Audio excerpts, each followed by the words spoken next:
அம்மா பிரேமலதா வாயாலே சொல்லிட்டாங்க, பெண் பாதுகாப்பு இல்ல, ட்ரக்ஸ் சேல்ஸ் அதிகமா இருக்கு. இதுக்கு மேல என்ன ஒரு தமிழ்நாடு அவங்களை வச்சுக்கிட்டே தன்னுடைய சொந்த கட்சி தலைவரை விமர்சிக்கணும்?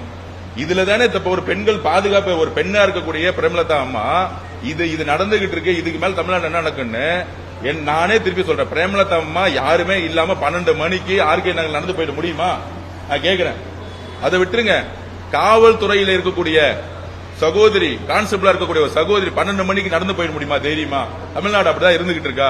அப்ப அவங்க வாயாலே சொல்லிட்டாங்க பெண்கள் பாதுகாப்பு இங்க சரியா இல்ல, கஞ்சா சேல்ஸ் இருக்கு, ட்ரக் சேல்ஸ் இருக்குன்னு. இதுக்கு மேல ஓபன் ஸ்டேட்மெண்ட். எனக்கு தெரிஞ்சு அந்த கூட்டணிக்கு போன ஒரு படம் வந்து, என்ன படம் பாத்து, ஹிந்தி படம், ஒரு ஹிந்தி படம் வந்துச்சு, பாகிஸ்தான்ல போய் ஒரு உளவாளியா செயல்படுவாங்க, துரேந்தர். நான் பாக்குறது இல்ல. எனக்கு தெரிஞ்சு திமுக இருக்கக்கூடிய துரேந்தர் அவங்க நினைக்கிறேன். சோ